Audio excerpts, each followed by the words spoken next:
Saludos a todas y todas.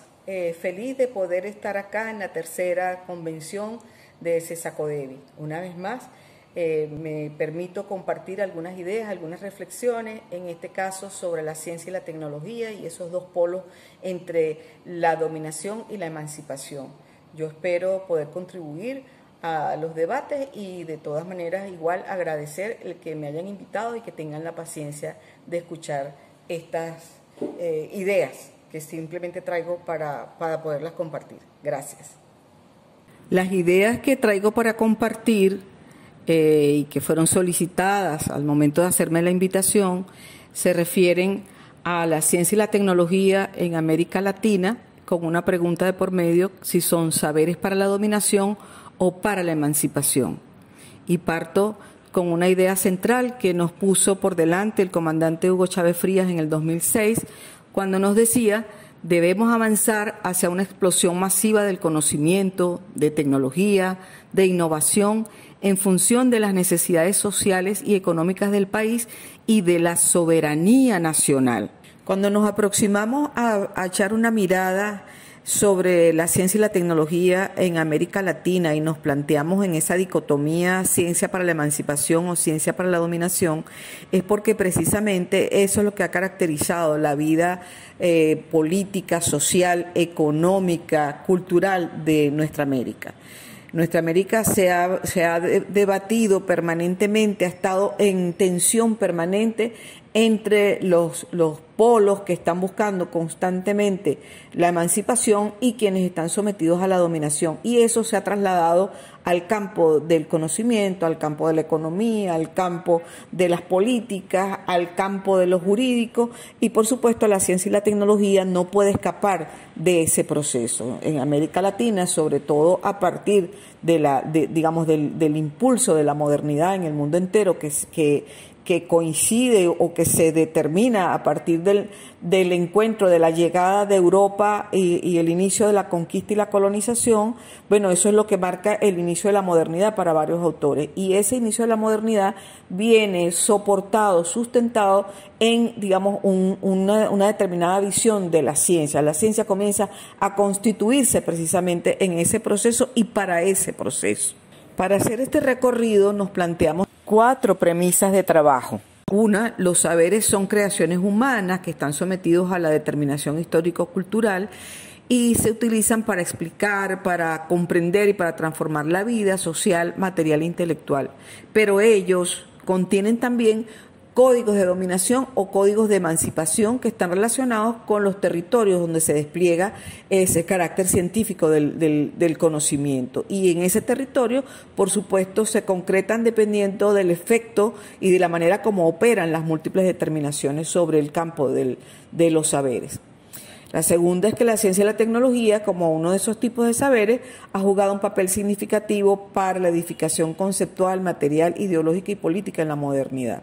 La tercera premisa es que el desarrollo de la ciencia y la tecnología en América Latina o nuestra América está sometido a la determinación marcada por la dominación capitalista colonial que sostiene la modernidad, incluyendo a la salud. En contrario, han insurgido también las perspectivas emancipadoras desde los pueblos, sus saberes y sus utopías. Como cuarta premisa, afirmamos que superar el modelo dependiente que caracteriza a nuestra América implica avanzar sostenidamente hacia la independencia científico-tecnológica como un factor esencial de la transformación soberana. Y la quinta premisa es que el cambio civilizacional en cierne exige una ciencia y tecnología en lucha contra las injusticias, contra todo tipo de invisibilización creadas por el modelo colonial para pasar a una civilización comprometida con la vida. Partiendo de las premisas señaladas, decimos que la ciencia y la tecnología como un instrumento para transformar la realidad debe ser entendida dentro de las estructuras de poder económico y político a nivel mundial, regional y local. A partir de la invasión de la Yayala, es decir, nuestra América, y de la revolución industrial, el desarrollo tecnológico pasó a estar condicionado directamente por las estructuras de poder mundial mediante el proceso de colonización y para el proceso de colonización. ¿Y por qué hacíamos la afirmación anterior? Bueno, si seguimos a Santiago Castro Gómez, en un trabajo del 2005, su tesis doctoral, encontramos una serie de análisis que nos permiten una mayor comprensión de esta afirmación. La ciencia y la tecnología, no como la conocemos hoy, pero digamos la estructuración del conocimiento siguiendo normas, siguiendo métodos, sirve de base a la colonialidad y particularmente a la colonialidad cognitiva, es decir, es a la dominación de nuestra América también en el terreno de los conceptos, en el terreno de la epistemología, en el terreno del pensamiento. Nosotros podemos encontrar, y particularmente en nuestros territorios, tenemos suficientes evidencias de lo que significaron las culturas originarias. Esas culturas se sustentaron en cosmogonías que fueron desconocidas y que todos sus avances, toda su producción de pensamiento, su producción material fue incautada durante la conquista. Nosotros conocemos los calendarios aztecas, todo el aporte de los mayas, el aporte de los incas, lo que significó todo el conocimiento encerrado en la construcción de las pirámides, los conceptos aplicados para la navegación. En Venezuela, por ejemplo, los arahuacos podían navegar perfectamente, atravesar todo el mar Caribe y llegar hasta lo que hoy es la Florida, con unidades de navegación muy básicas, como casi como canoas. Y eso encierra un concepto importantísimo. Las prácticas agrícolas, los acueductos, sobre el movimiento de los astros, el conocimiento sobre las cirugías que logramos avanzar en este periodo antes de la llegada de los españoles. Entonces, claro que para nosotros es inexplicable cómo desapareció todo ese conocimiento. Bueno, desapareció porque fue incautado. Esa colonización cognitiva se abarcó lo que conocemos como el epistemicidio, que es la desaparición de todos los códigos de producción del pensamiento y del conocimiento para imponer los códigos europeos, la imposición del conocimiento científico que estaba naciendo en Europa, cómo se aplicaron los criterios de pureza de sangre, que es una expresión de la biologización con la que se ayudó a la dominación, y cómo el ejercicio del poder colonial se sustentó también en conocimientos que venían estructurándose en Europa y se asumió que era el único conocimiento válido. Eso marcó la diferencia para construir entonces en nuestros territorios una ciencia periférica, no la ciencia central, a llevarnos por el camino del consumismo cultural, un distanciamiento social sustentado en visiones biológicas de los procesos y de las llamadas razas, y unos saberes ancestrales invisibilizados. Hicimos un ejercicio de, tratar de estructurar de la manera más elemental un poco lo que ocurre en grandes periodos con la relación entre la ciencia y la tecnología y la dominación o la liberación. Quizás muy lineal, pero que nos da una idea como para abrir líneas de investigación interesantes en este terreno que ya se han venido desarrollando, pero que tenemos la obligación de profundizarlas mucho más. Durante todo el periodo de la conquista y de la colonia, con el nacimiento de la modernidad, tenemos como un eje muy importante cómo se va estructurando la llamada biopolítica que sirve para la dominación, y cómo esa biopolítica para la dominación es lo que garantiza que se produzca el proceso de subalternización de todo lo originario. Es decir, pasamos a ser todos seres inferiores, en el caso de los indígenas, seres humanos pero inferiores con relación a los europeos, y en el caso de los africanos esclavizados ni siquiera llegaban a ser seres humanos, ni siquiera llegaban a ser considerados seres humanos. Se genera una oposición entre civilización y barbarie. Esa dominación, como les decía, se sustenta en dos pilares fundamentales: la religión y la biologización, que justifican el genocidio.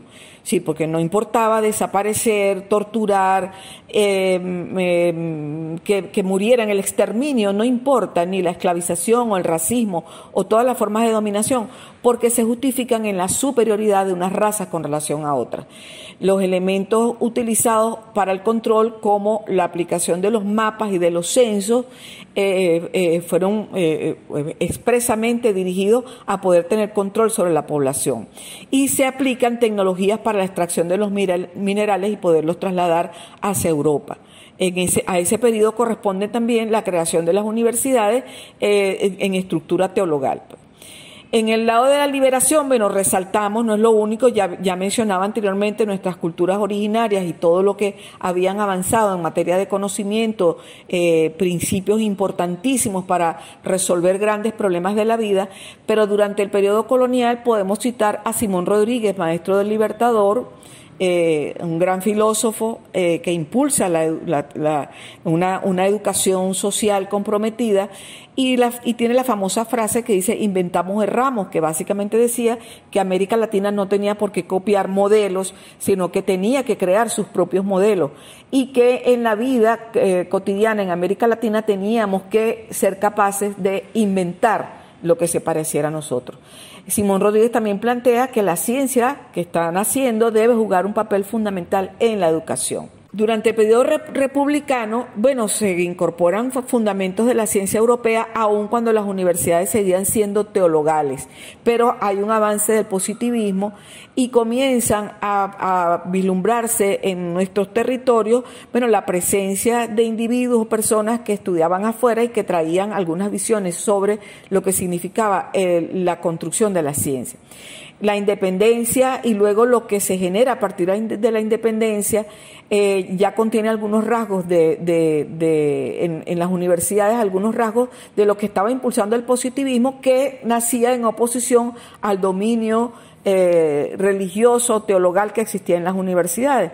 En los periodos posteriores a la gesta independentista, bueno, las universidades teologales se transforman en universidades que abrazan la ciencia. Hasta ese momento solamente se podía estudiar teología y materias religiosas, y luego, después de la independencia, se comienzan a estudiar las materias científicas y comienzan a tener autoridades de origen científico.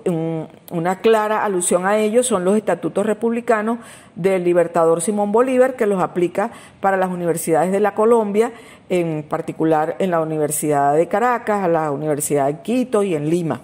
Hemos venido señalando que, digamos, durante la colonia avanzada en el tiempo, ya en Europa se comienza a estructurar una noción de lo que debe ser el conocimiento a partir de los aportes de Descartes y de Augusto Comte y de Francis Bacon. Se va estructurando digamos, toda una direccionalidad en torno a lo que deben ser los métodos para producir un conocimiento válido.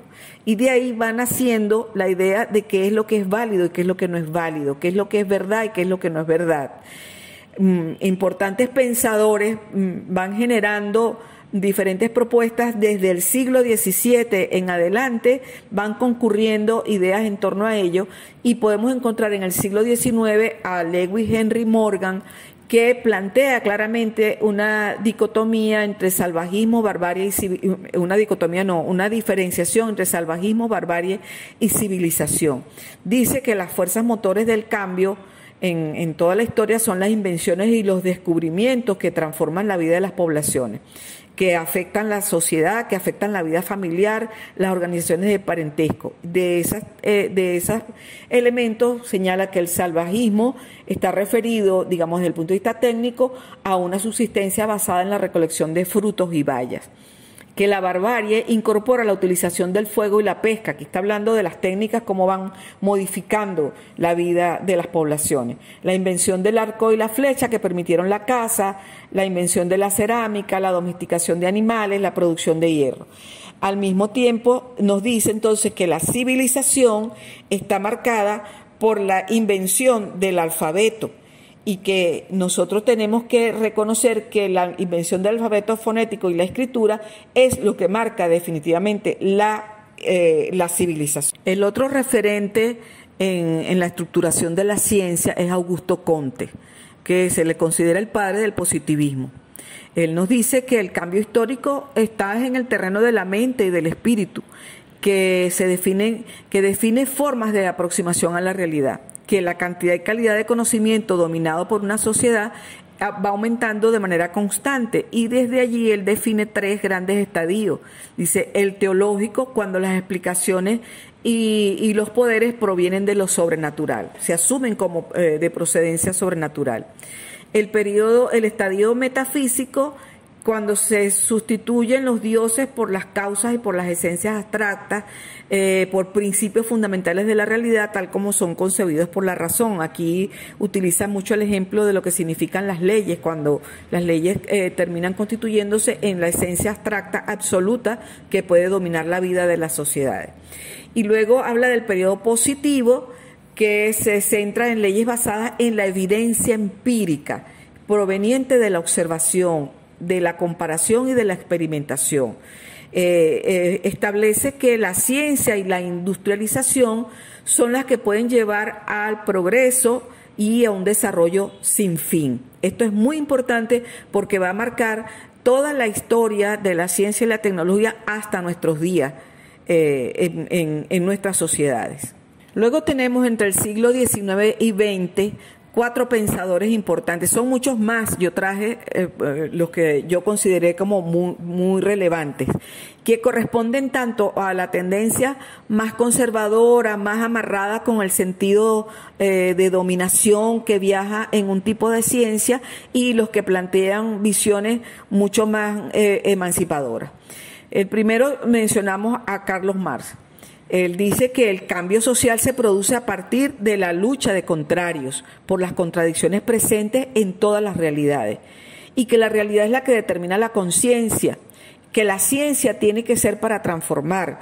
Hay una famosa idea que está contenida en las tesis contra el Feuerbach, que dice que los filósofos lo que han hecho es contemplar el mundo cuando de lo que se trata es de transformarlo.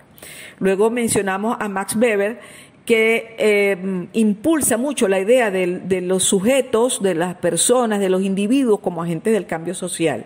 Dice que los cambios sociales se explican a partir de las acciones de individuos excepcionales por su conocimiento, por sus grandes competencias, por las habilidades, por la fuerza, por la astucia o por el carisma. Incluso establece toda una teoría sobre la autoridad que todavía hasta nuestros días se estudia en las universidades.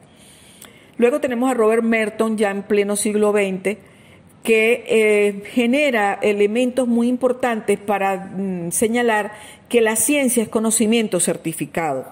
Eso, digamos, impulsa la existencia de criterios y normativas para la investigación y lo que debe marcar la legitimación académica. Eso define una ruta para la institucionalización de la ciencia en los países, sobre todo en América.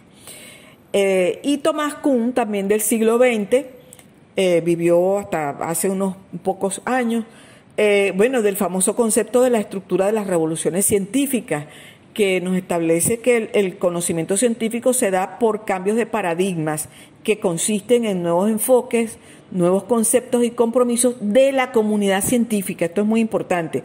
No es un elemento individual, sino el colectivo de científicos establece las reglas que hay que cumplir para que un conocimiento pueda ser aceptado como científico o no. ¿Esto por qué lo traigo para América? Sí, porque ese debate se da también en el seno de nuestras universidades y se da en el seno de nuestros centros de investigación. Digamos entonces que el conjunto de pensadores en clara posición modernizante, en la perspectiva del papel de la ciencia en el mundo occidental, van contribuyendo a estructurar un perfil o un paradigma de ciencia para la modernidad que tiene varias características, entre ellas las más relevantes, que solo la ciencia tiene rigurosidad, neutralidad y validez, dejando afuera otros tipos de saberes. Que la naturaleza y la sociedad son mundos desligados y eso produce una separación tajante en cuanto a la ética y la responsabilidad que tenemos con la naturaleza. Solamente acudimos a ella para dominarla, para explotarla. Que la función del conocimiento es ejercer un control racional sobre el mundo natural y social, muy vinculado a lo anterior, o sea, básicamente la ciencia para el control. y que el razonamiento analítico es el único método válido para explicar la realidad natural y social. Todas las capacidades de comprensión, de aproximación desde otras racionalidades quedan excluidas en esta perspectiva de ciencia de la modernidad y son correspondientes con toda la división del poder para el sistema mundo. El tipo de ciencia que se corresponde con la modernidad y que se expande y se edifica y se consolida justamente a partir de la conquista de nuestros espacios y a partir de la colonización de nuestras vidas, produce un tipo de injusticia que el gran pensador Boaventura de Sousa Santos llama la injusticia cognitiva. Y él nos dice textualmente: desde la conquista y el comienzo del colonialismo moderno hay una forma de injusticia que funda y contamina todas las demás formas de injusticia que hemos reconocido en la modernidad, ya sean la injusticia socioeconómica, la sexual o racial, la histórica, la generacional, etc. Se trata de la injusticia cognitiva. Es la injusticia entre conocimientos.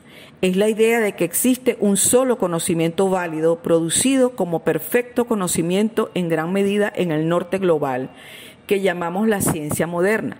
No es que la ciencia moderna sea en principio errónea. Lo que es errado o criticado por las epistemologías del sur es este reclamo de exclusividad de rigor. Entonces creo que es muy importante tener claro que no es que estamos rechazando la ciencia moderna, no, es conocer cuáles son los códigos que están en ella y hasta dónde nos alcanzan las explicaciones que provienen de la ciencia moderna y cómo hacemos dialogar los métodos, las técnicas y sobre todo los conocimientos que emergen de esa ciencia con otros tipos de conocimientos que emergen de otras dinámicas de la vida colectiva.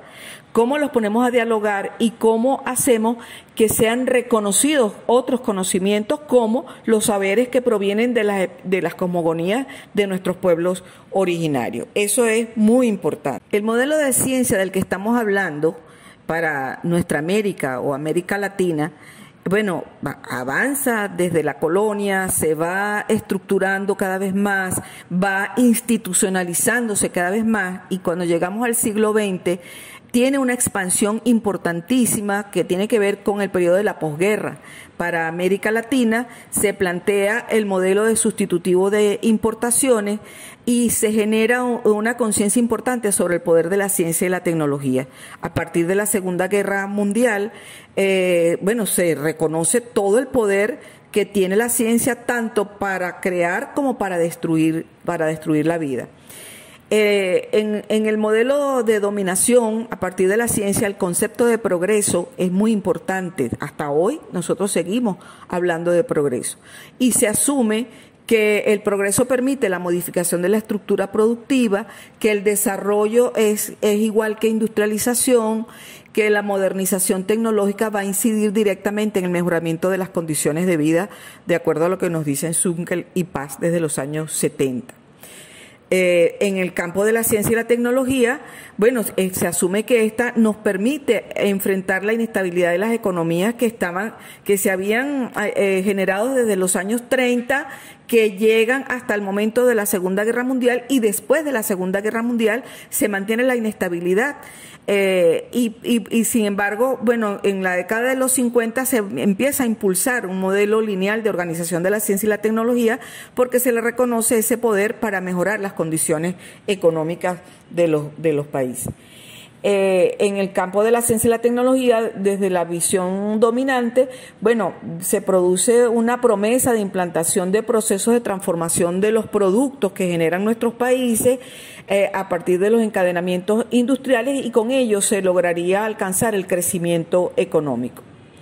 En perspectiva de liberación, se produce un debate muy importante sobre el desarrollo, sobre los esquemas de dominación mundial planteados como causa y consecuencia de la Segunda Guerra Mundial. Ya comenzamos a romper con esa linealidad en la visión sobre la ciencia. Para los años 60 y 70, que son periodos de intensidad de movimientos sociales en nuestro contexto latinoamericano o nuestro americano, Tenemos que decir que el rasgo fundamental es que el modelo sustitutivo de importaciones que se había promovido desde los 50 requería un potencial nacional que implicaba reforzamiento de las capacidades locales. Que la concepción de ciencia y tecnología es una concepción lineal que se plantea dependiente de los científicos como los grandes decisores en la orientación de la ciencia, y se plantea también la pregunta de cuál ciencia para cuál sociedad. En perspectiva de dominación, bueno, tenemos que decir que no hubo redistribución del ingreso, que no se mejoraron las condiciones de vida de la población, de allí que los años 60 son tan intensos en la movilización social, y que en el terreno de la ciencia y la tecnología no hubo transferencia de tecnología. Eso que se requería para poder sustituir importaciones, nuestros países lo que hicieron fue comprar mucha tecnología, incluso en algunos casos tecnología en desuso, que todavía hoy estamos pagando las consecuencias, tecnologías altamente contaminantes, pero el saber hacer no fue transferido a nuestros pueblos. Se fueron creando los consejos científicos según la propuesta de la UNESCO, que seguía este modelo lineal de la ciencia y la tecnología, y se crearon escuelas, liceos e institutos tecnológicos en la mayoría de nuestros países. En la mirada de la liberación, bueno, agarró mucha fuerza la teoría de la dependencia, surgida precisamente desde nuestra América. El gran pensador Oscar Barsaski, argentino, nos plantea todo una elaboración, una reafirmación sobre el valor de la ciencia, pero le da un sentido político a la ciencia. No podemos seguir asumiendo la ciencia como un elemento neutral, como un elemento absolutamente válido siempre, sino que tenemos que reconocer que la ciencia es también un instrumento político, es un producto cultural, es un producto social, pero es un instrumento político, y que requerimos, porque sí, avanzar a un modelo que nos permita una autonomía científica comprometida con los modelos de sociedad. Y entonces nos habla de tres grandes modelos de sociedad. Nos habla de un modelo de sociedad que es colonial, que asume la ciencia como un enclave, simplemente una ciencia que trabaja por su cuenta, que no está vinculada a los objetivos trascendentes de esa sociedad. Luego, un modelo desarrollista de país como el que nosotros avanzamos a partir de los años 50, en donde lo que se busca es copiar los modelos tecnológicos y los modelos científicos de los países considerados del centro. Se trata de copiar desde la periferia de manera infructuosa, porque si no hay transferencia de conocimiento, eso no da ningún resultado favorable a nuestros pueblos, al contrario, aumenta la dependencia. Y un modelo socialista que apuesta por la creatividad y la autonomía de los pueblos a partir del conocimiento, un conocimiento que debe ser dominado, controlado y generado desde nuestras propias realidades. Una característica en perspectiva de liberación es también lo que mencionaba anteriormente, cómo los movimientos sociales insurgentes van tomando cuerpo en nuestros territorios, precisamente productos de las grandes injusticias acumuladas. Como producto de esos movimientos insurgentes, por supuesto, un hito histórico fundamental es la Revolución Cubana, y la manera como posteriormente a la Revolución Cubana va encarando las necesidades educativas y posteriormente el salto científico-tecnológico que produce Cuba y que hoy lo estamos viendo precisamente en plena pandemia. Para los años 80 y 90, que es un ciclo de plena expansión neoliberal en nuestra América, bueno, la confrontación entre lo público y lo privado se hace evidente. Diferentes manifestaciones en todos lados, digamos, una presión de los organismos multilaterales para que nuestros países avanzaran privatizando los bienes comunes fundamentales, sobre los derechos de los pueblos, la salud, la educación, los bosques, el agua. Y en el campo de la ciencia y la tecnología, bueno, son 2 décadas en donde vemos que hay una alineación también de las políticas de ciencia y tecnología con los organismos multilaterales. Aquí siempre me estoy refiriendo a lo que ocurre predominantemente, salvo, digamos, excepciones que ocurrieron en algunos países. El modelo de ciencia es un modelo ofertista, es decir, toda la estructura instalada de ciencia y tecnología de nuestros pueblos genera investigaciones y las pone a la orden para quien las quiera. No es un modelo que está organizado a partir de la demanda que hacen los proyectos estratégicos nacionales, que debería hacer el propio Estado, sino que parte de lo que la ciencia hace y que puede ofrecer. Eso es lo que podemos resumir de esas 2 décadas. Digamos, un modelo que no responde exactamente a las realidades de nuestros países, sino a las realidades a los sueños, a las expectativas y a las experiencias que desarrollan la mayoría de los investigadores y tecnólogos en nuestros países. En perspectiva de dominación, por supuesto, en el marco de este modelo neoliberal, lo que acudimos es a una minimización del Estado. Es todo aquel debate que vivimos y que se sigue dando en muchos países, en que, bueno, que el Estado tenía demasiadas competencias, que el Estado había que reducirlo en número, en tamaño y también en funciones. Se apuntalan los programas de modernización económica que fueron adoptados por muchos países, y esa modernización significaba la firma de acuerdos y convenios internacionales que terminaban entregando la soberanía. Se avanza muchísimo en términos del financiamiento de la banca multilateral con esquema neoliberal, lo cual produce enormes deudas para nuestros países, y eso se refleja también en el campo de la ciencia y la tecnología. En la visión de la liberación, en el campo de los movimientos de liberación, bueno, por supuesto que son 2 décadas con insurgencia de un pensamiento antineoliberal. Muy fuertes los movimientos en todas partes, en el campo de las universidades, en el campo de la salud, en el campo de la educación, los luchadores ambientales precisamente enfrentándose a todo el planteamiento neoliberal. Y la ciencia y la tecnología, entonces, a partir de esos movimientos, va, digamos, confrontando sus propias decisiones, sus propios modelos, y comienza a construir elementos que le van a ir dando una nueva perspectiva, va aproximándose a un nuevo sentido de la ciencia para nuestros países.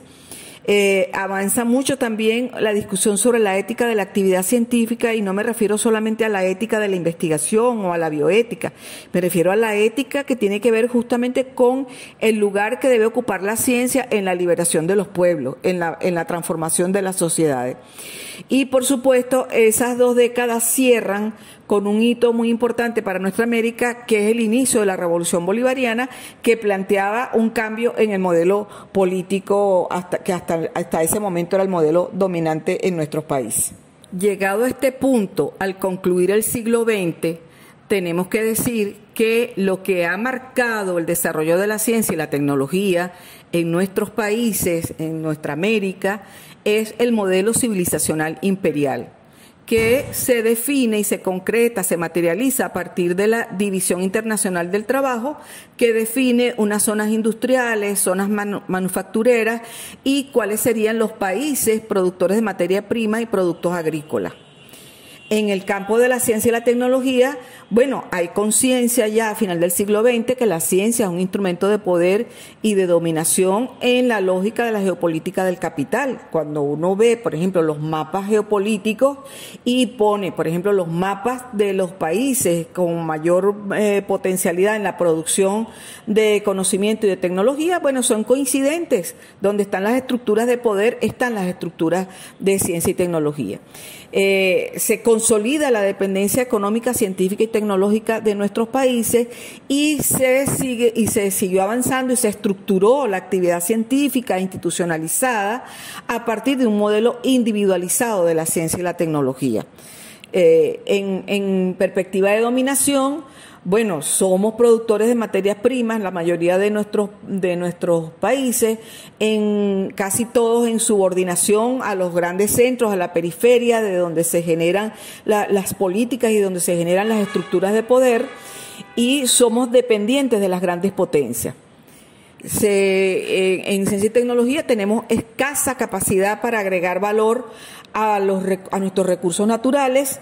Exportamos materias primas sin agregado de valor. Hay un poco desarrollo de la tecnología, salvo honrosas excepciones, como en el caso de Argentina, Brasil, Cuba, por supuesto, algunas otras experiencias por allí, pero digamos que lo dominante no es eso. Hay un deterioro de la infraestructura de investigación en la región que va limitando fuertemente las posibilidades de agregar valor y de poder generar productos necesarios para la región. Del lado de quienes luchamos por la emancipación, bueno, tenemos que decir que nosotros como América Latina o como nuestra América poseemos la mayor biodiversidad del planeta, los mayores porcentajes de reservas de materiales estratégicos fundamentales para nuestras áreas de producción e incluso para los desarrollos tecnológicos a futuro. La mayor concentración está precisamente en nuestros países latinoamericanos.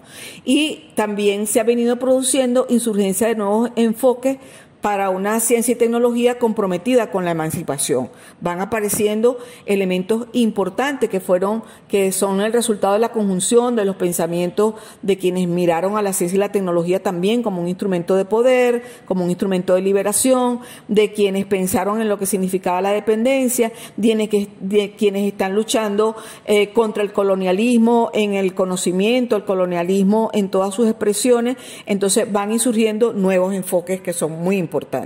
Y precisamente me atrevo a ponerles a ustedes esta idea. Esta es una idea que acompaña el desarrollo de la ciencia y la tecnología en Venezuela a partir de la Revolución Bolivariana, que se comienza a trabajar desde el inicio, y en el 2006 escogí este parrafito que puede dar una idea de la búsqueda que vamos haciendo desde Venezuela, pero que estoy segura que hay experiencias en los diferentes países de nuestra América que acompañan esto o incluso que tienen mayores avances que lo que yo les estoy presentando.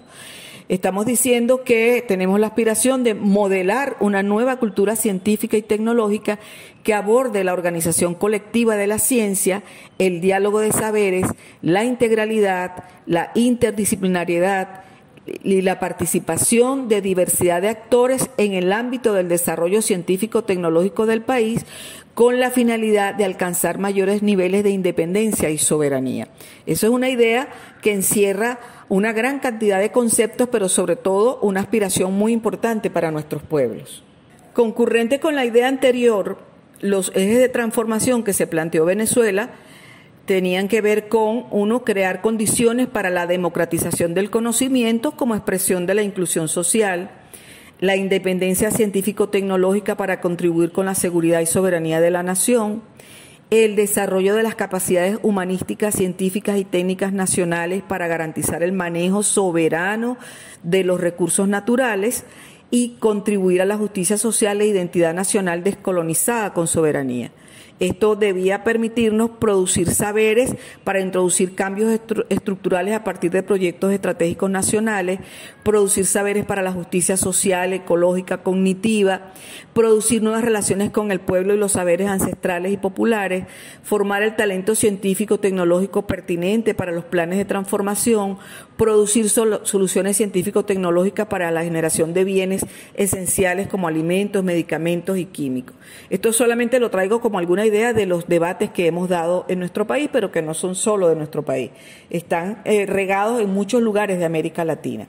Por supuesto, para avanzar, me atrevo a traer algunas ideas fuerza para una propuesta nuestroamericana. La primera, que la ciencia tiene que ser un instrumento situado que sirva para aproximarnos a la cualidad de lo concreto, no solo para cuantificarlo, sino que lo comprendamos como el resultado de múltiples procesos de determinación. Que frente a la voluntad de autodeterminación de nuestros pueblos, tenemos que pensar que la ciencia y la tecnología para nuestras naciones debe potenciar las capacidades integralmente para ir hacia un modelo de emancipación que responda a nuestras prioridades culturales, sociales, económicas y a las propias capacidades de ciencia y tecnología en términos de sus laboratorios, becas, investigaciones, formación. También tenemos que asumir que la ciencia y la tecnología debe servir para nutrir todas las luchas contra las invisibilidades, contra las injusticias, contra la opresión. Tiene que servir para la emancipación de los pueblos en lucha por la dignidad humana. En la misma línea de aportar algunas ideas fuerza, decimos que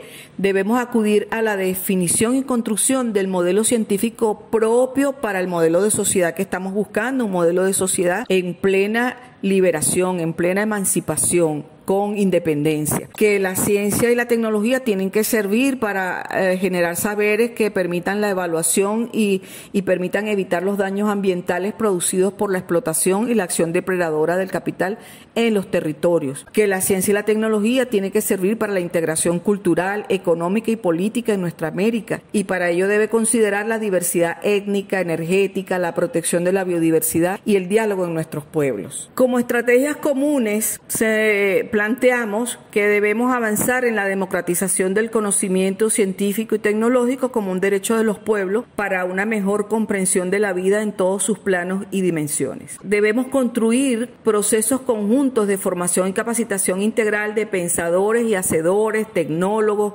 innovadores y científicos para la soberanía e independencia con pertinencia social y en función del ejercicio de los derechos. Esto sustentados en las realidades concretas y en diálogo con otros saberes. Que nosotros debemos avanzar en la articulación de redes para la investigación y el desarrollo tecnológico pertinentes a los proyectos estratégicos liberadores que tenemos en nuestros países. Que debemos atender la demanda de conocimientos requeridos para la protección, resguardo, producción e industrialización integral sustentable de nuestros recursos naturales. En el mismo sentido, afirmamos que necesitamos una ciencia y tecnología que valorice la diversidad sociocultural campesina y que lo convierta en un proyecto estratégico, integral e integrado e integrador. Y eso se hace sobre la base del diálogo entre saberes para reconocernos en la riqueza del conocimiento producido en nuestra América junto con el conocimiento científico, tecnológico necesario y los conocimientos humanísticos y toda la dimensión filosófica de los saberes. Necesitamos una ciencia y tecnología que nos dé soporte, que nos dé fundamento para la protección de los conocimientos tradicionales, que se encuentre, que dialogue con los conocimientos tradicionales y ancestrales de nuestros pueblos, que busquemos aproximaciones al acervo de los saberes populares, ancestrales y científicos tecnológicos acumulados histórica y culturalmente a través de las prácticas de nuestros pueblos que han permitido la vida armoniosa en los territorios, han permitido la protección de las cuencas hidrográficas, la protección de la biodiversidad. Eso para nosotros es un desafío. También proponemos como estrategias comunes que avancemos al intercambio y la sistematización de aprendizajes socioinstitucionales basados en otros conceptos y modelos de política científica, tecnológica e industrial para poder romper con los modelos dominantes, o sea, movernos como cuerpo. Que avancemos en la construcción de sistemas de gestión pública de ciencia y tecnología basadas en redes, organización en redes para superar el modelo individualista e individualizado en la producción, difusión y aprovechamiento libre y compartido del conocimiento científico. Que vayamos a la discusión sobre los sistemas de propiedad intelectual que apuntalen la independencia tecnológica y que nos liberen del yugo de la dominación de las patentes en manos de los grandes poderes del mundo. Creo que allí ese es un enorme desafío cómo construir en ese sentido. Proponemos que para avanzar en la construcción de condiciones para la independencia y soberanía con pensamiento y tecnologías en dirección a la emancipación de los pueblos del sur global, también avancemos en la construcción de sistemas de innovación comunes entre nuestros pueblos, que se basen en la transferencia de tecnología, en programas de ingeniería de reversa, en la recuperación de toda la creatividad y la innovación de que seamos capaces. También avanzar en la construcción de líneas de investigación conjuntas sobre las dinámicas históricos, sociales, culturales y biológicas que forman parte de nuestras realidades nuestroamericanas, latinoamericanas y caribeñas y en general del sur global, para develar cómo esas dinámicas intervienen en la vida colectiva de los grupos y de las clases sociales. El compromiso que tenemos con la salud colectiva, entonces, nos lleva a afirmar que la producción y sistematización de saberes en salud como vehículo de la modernidad esencialmente presenta las mismas contradicciones que en todos los componentes de la práctica. Intereses, modelos, métodos y técnicas, y particularmente el efecto que ha tenido la medicalización, el biopoder y el modelo médico hegemónico, por supuesto que tiene en la investigación y en el conocimiento que se produce un instrumento fundamental de dominación. eso es consecuencia de la huella positivista de la ciencia surgida de la modernidad, que lo hemos venido conversando en esta presentación, y todo el espectro de complejidad contenido en la determinación del objeto salud, enfermedad y sus prácticas. ¿Cuál es el resultado? Bueno, la dominación colonial capitalista con un solo tipo de saber medicalizado, elitesco, que niega los saberes del pueblo, que genera injusticias sociales, sanitarias y farmacéuticas. Decimos entonces que el salto cualitativo que se ha producido en el campo de la salud colectiva, bueno, nos exige un episteme que le dé soporte, que le dé fundamentación a un nuevo modelo de producción, sistematización y apropiación de saberes descolonizados y descolonizadores. Para superar el modelo cientificista colonizado, tenemos que avanzar en función de la emancipación. Decimos también que desde el enfoque sociocrítico y descolonizador necesitamos cuestionar ética y metodológicamente los parámetros que han formado parte del andamiaje medicalizado, científico-técnico, modernizante colonial en el campo de la salud. Con eso no significa que estemos en contra de la ciencia y de lo técnico, sino saber qué elementos son los que viajan en un discurso digamos, soportado en la ciencia y que no considera las realidades en las cuales estamos tratando de transformar la salud. Que necesitamos ampliar las capacidades de ciencia y tecnología sobre la base de objetivos estratégicos nacionales para apuntar la configuración y la consolidación de la Venezuela potencia en función de la seguridad y soberanía sanitaria y farmacéutica. Es necesario tener en cuenta que cualquier construcción que hagamos en función de la independencia y soberanía en el campo de la salud tiene que encontrarse con los proyectos de emancipación de los pueblos del sur global y que requerimos producir conocimientos sobre las dinámicas histórico-sociales, culturales y biológicas que configuran nuestras realidades venezolanas, latinoamericanas y caribeñas y en general del sur global, para develar cómo intervienen en los perfiles epidemiológicos de los grupos y clases sociales, así como en los comportamientos específicos de las patologías o lesiones en el nivel de los individuos. Esto lo tomamos del documento rector de la Universidad de Ciencias de la Salud, Hugo Chávez Frías. También del mismo documento decimos que la producción de conocimiento debe dirigirse al ejercicio pleno del derecho a la vida, al vivir viviendo, al cuidado de la salud, a la lucha contra las enfermedades y a la rehabilitación de las capacidades de las personas en diferentes etapas de la vida. Que necesitamos recuperar y reivindicar la historia invisibilizada de la salud en Venezuela, de nuestra América y de los pueblos del sur global. Y que necesitamos responder a los retos que plantea la crisis general del capitalismo, a los efectos de la guerra y en particular los que se generan por la pandemia y sus secuelas sociales, económicas y biomédicas. Eso es fundamental para la transformación en salud.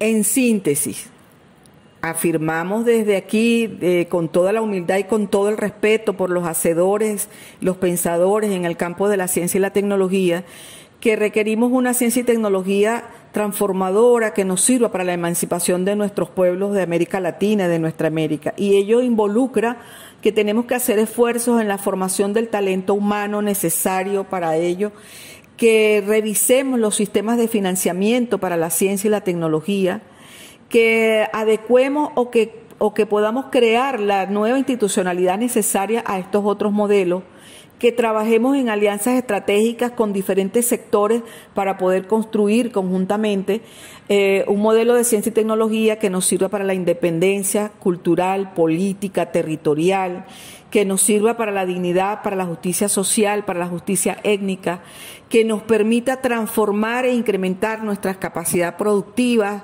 nacionales y regionales, que sirva para la integración de los pueblos de nuestra América, que nos sirva para el cuidado y la justicia ambiental y que se soporten teorías, métodos, técnicas, tecnologías, dispositivos y derechos requeridos para esa transformación, y que en conjunto avancemos a una ciencia y tecnología que sirva para la soberanía e independencia como una condición ineludible para alcanzar las utopías concretas de nuestros pueblos. Concluyo esta intervención el día de hoy para compartir algunas ideas sobre la ciencia y la tecnología, agradeciendo al Centro de Estudios en Salud Colectiva y Derecho a la Vida de nuestra amada Universidad Bolivariana de Venezuela en su tercera convención de trabajo. Un espacio importantísimo para nuestro país, para América Latina, donde podemos intercambiar precisamente el fruto de investigaciones y reflexiones de los diferentes grupos investigadores en nuestro país. Y lo hacemos además en un momento en el que Venezuela celebra el bicentenario de la batalla de Carabobo, batalla fundamental para la independencia de los países bolivarianos, de los países que fueron libertados por nuestro libertador Simón Bolívar. Gracias a todas y todos y felicitaciones por la convención.